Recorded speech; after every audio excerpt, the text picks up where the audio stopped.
नमस्कार, आप देख रहे हैं न्यूज बाइस्कोप। आपके साथ मैं हूं अनुष्का। बढ़ते खबरों की ओर। मुख्यमंत्री हेमंत सोरेन के खनन लीज आवंटन मामले में चुनाव आयोग की रिपोर्ट पर सस्पेंस अब भी बरकरार है। इसको लेकर यूपीए खेमे में हलचल काफी तेज है। सीएम हाउस में बैठकों का सिलसिला जारी है। जब तक इस मामले में स्थिति स्पष्ट नहीं होती है, तब तक सीएम हाउस में बैठक चलती रहेगी। शनिवार को भी यूपीए विधायकों की सुबह शाम 2 बार बैठक हुई थी। इस बीच सभी विधायकों को बसों में बिठाकर लतरातू डैम की सैर भी कराई गई। और अधिक जानकारी के लिए हमारे साथ हमारे सहयोगी शहनवाज जुड़े हुए हैं। शहनवाज, मुख्यमंत्री हेमंत सोरेन के आवास पर बैठक जो है कल देर रात भी हुई और आज भी ये कयास लगाया जा रहा है कि आज भी बैठक जारी रहेगी, तो क्या कुछ इसे लेकर अपडेट आ रहे हैं? बिल्कुल, सबसे पहले अपने दर्शकों को आज क्या कुछ होने वाला है उस बारे में थोड़ा तफसील से बता देते हैं। आज तीसरे दिन भी यूपीए की बैठक प्रस्तावित है। कल भी बैठक हुई, उससे एक दिन पहले भी बैठक हुई और खबरों के मुताबिक आज भी यूपीए की बैठक होगी। लिहाजा ये तमाम जो बैठक है उसके पीछे सिर्फ और सिर्फ इस बात का वेट एंड वॉच किया जा रहा है कि राजभवन के द्वारा जो डिसीजन ईसीआई को भेजा जाता है और ईसीआई के द्वारा यानी इलेक्शन कमीशन ऑफ इंडिया के द्वारा जो नोटिफिकेशन जारी किया जाता है, उस नोटिफिकेशन में कंटेंट क्या है, यानी मुख्यमंत्री हेमंत सोरेन की विधायकी जाती है या नहीं जाती है। अगर जाती है तो क्या उनको चुनाव लड़ने पर भी प्रतिबंध लगाया जाता है, इस पर विचार होना है। लिहाजा अभी पूरी तरह से वेट एंड वॉच की स्थिति बनी हुई है। कल जो कुछ घटनाक्रम हुआ बेहद दिलचस्प था। कल सुबह से ही तमाम जो मीडियाकर्मी हैं मुख्यमंत्री आवास के बाहर थे और तमाम लोगों को इंतज़ार था कि बैठक के बाद कुछ चीज़ें सामने आएंगी, लेकिन तमाम लोगों की गाड़ियों में जब देखा गया कि वो अपने बैग एंड बैगेज के साथ पहुंच रहे हैं, तो ये इस बात की आशंका और मजबूत हो गई कि तमाम विधायकों को रांची से बाहर ले जाया जा रहा है। हालांकि शुरू में ये खबरें आई कि तमाम लोगों को कांग्रेस शासित प्रदेश है वो छत्तीसगढ़ ले जाया जाएगा, लेकिन बाद में इनको खूंटी ज़िला के लतरातू डैम ले जाएगा। वहाँ सैर सपाट तमाम लोगों ने किया है, नौका विहार का आनंद लिया है, खाना पीना किया। उस बाद देर शाम तमाम जो विधायक हैं यूपीए के, वो 3 बसों में भर करके फिर से वापस सीएम आवास पहुँचे। लेकिन इस बीच जो बड़ी खबर आई कि प्रदेश कांग्रेस के जो प्रभारी हैं अविनाश पांडे, उनका आगमन हो रहा है। लिहाजा प्रदेश अध्यक्ष राजेश ठाकुर उनको रिसीव करने के लिए रांची स्थित बिरसा मुंडा एयरपोर्ट गए और उनको रिसीव किया। बाद में मोरहाबादी स्थित स्टेट गेस्ट हाउस में तमाम जो कांग्रेस के विधायकों की बैठक हुई। उस बैठक के दौरान मीडिया कर्मियों से बातचीत करते हुए अविनाश पांडे ने जोर देकर कहा है कि झारखंड सरकार को अस्थिर करने की कोशिश की जा रही है, संवैधानिक संस्थाओं का दुरुपयोग किया जा रहा है और कहीं न कहीं सरकार को डिरेल करने का प्रयास किया जा रहा है। हालांकि अविनाश पांडे ने इस बात पर जोर दिया कि बहुमत उनके साथ है, आंकड़े उनके साथ हैं, लिहाजा किसी तरह की डर की कोई गुंजाइश नहीं है। लेकिन जो अहम बात सामने आई वो ये कि अविनाश पांडे ने, खबरों के मुताबिक अविनाश पांडे ने इस बात पर नाराज़गी जताई कि कांग्रेस के विधायक बैग एंड बैगेज के साथ रांची से या झारखंड से बाहर जाने की बात कह रहे हैं।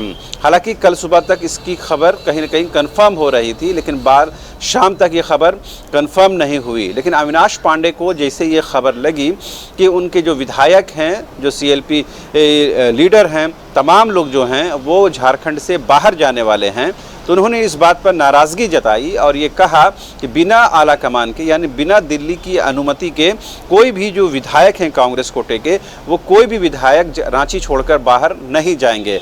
इससे एक बात जो स्पष्ट होती है वो ये कि कल जो बाहर जाने की बात कही जा रही थी वो दिल्ली को भरोसे में नहीं लिया गया था, यानी आला कमान तक ये बातें स्पष्ट नहीं कही गई थी कि उनके विधायक बाहर जाने की तैयारी कर रहे हैं। यही वजह है कि आनन फानन में प्रदेश कांग्रेस प्रभारी अविनाश पांडे को रांची भेजा गया और सारी स्थिति को कंट्रोल में करने का निर्देश दिया गया। यही वजह है कि देर शाम अविनाश पांडे आए और देर शाम ही या यूँ कहें कि देर रात तक उन्होंने अपने जो विधायक दल के नेता के साथ और तमाम विधायकों के साथ उन्होंने बैठक की और दिशा निर्देश जारी किया। जाहिर सी बात है, जो घटनाक्रम हो रहा है उससे सीधे सीधे जेएमएम, कांग्रेस और आरजेडी प्रभावित हो रही है। लिहाजा चूंकि कांग्रेस एक राष्ट्रीय पार्टी है, वो किसी भी सूरत में ये नहीं चाहती है कि उसके हाथ से झारखंड जैसा प्रदेश निकल जाए, क्योंकि 2024 के लोकसभा और विधानसभा चुनाव के मद्देनज़र इस स्टेट पर, इस राज्य पर कांग्रेस का बना रहना बेहद ज़रूरी है। ऐसे में यही कवायद की जा रही है कि किसी भी सूरत में सरकार को जाने नहीं दिया जाना चाहिए। आंकड़े को हर हाल में अपने पक्ष में रखने की ज़रूरत है।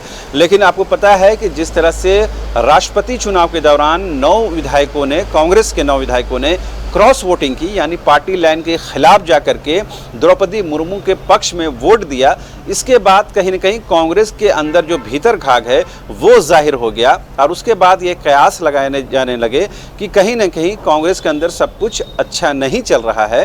लिहाजा अब कांग्रेस के तमाम विधायकों को एकजुट रखने के लिए उन पर कहीं न कहीं कंट्रोल करने की ज़रूरत है।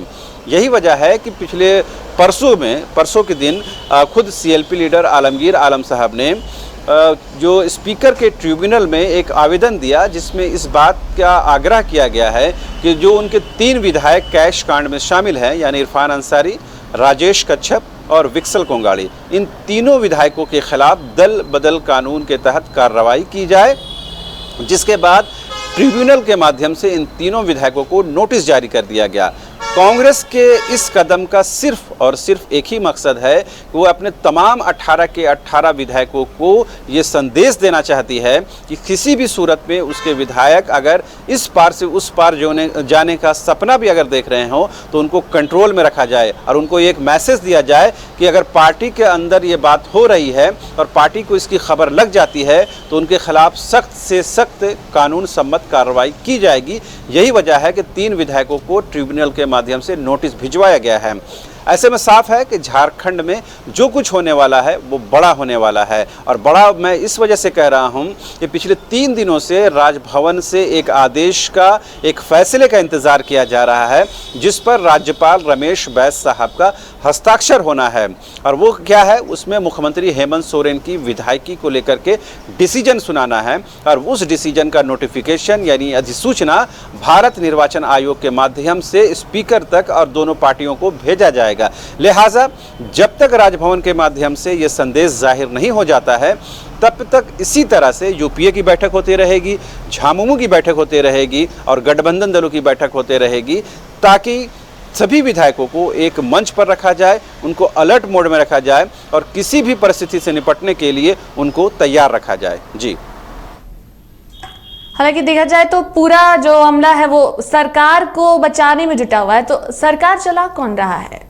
जाहिर सी बात है, जब इस तरह की राजनीतिक उथल पुथल की जो स्थिति बनती है उसका सबसे ज़्यादा अगर नुकसान होता है वो वहाँ की जनता को होता है, वहाँ की मतदाताओं का होता है। हम लोगों ने ये सवाल बारंबार पूछा है कि अभी इस पॉलिटिकल इनस्टेबिलिटी के ज़माने में झारखंड की 3.25 करोड़ जनता ये जानना और समझना चाहती है कि विकास कार्यों का क्या हुआ है, उनके हितों का ख्याल कौन रखेगा, उनके भविष्य, उनके मुस्तकबिल का, उनके बच्चों का ख्याल कौन रखेगा। सभी सरकार बनाने में लगे हुए हैं, सरकार गिराने में लगे हुए हैं, खेमेबंदी चल रही है, किलाबंदी चल रही है, आईएएस की अपनी लॉबी होती है, आईपीएस की अपनी लॉबी होती है, प्रशासनिक अधिकारियों की अपनी लॉबी होती है, सभी लोग वेट एंड वॉच की मुद्रा में हैं। यही वजह है कि पिछले आप 1 हफ्ता या 10 दिनों में ऐसा कोई भी आप कार्यक्रम नहीं देखे होंगे जिससे ये लगेगा कि जनहित के लेकर के कोई कल्याणकारी कदम उठाए गए हैं या कोई योजनाओं पर काम किया जा रहा है।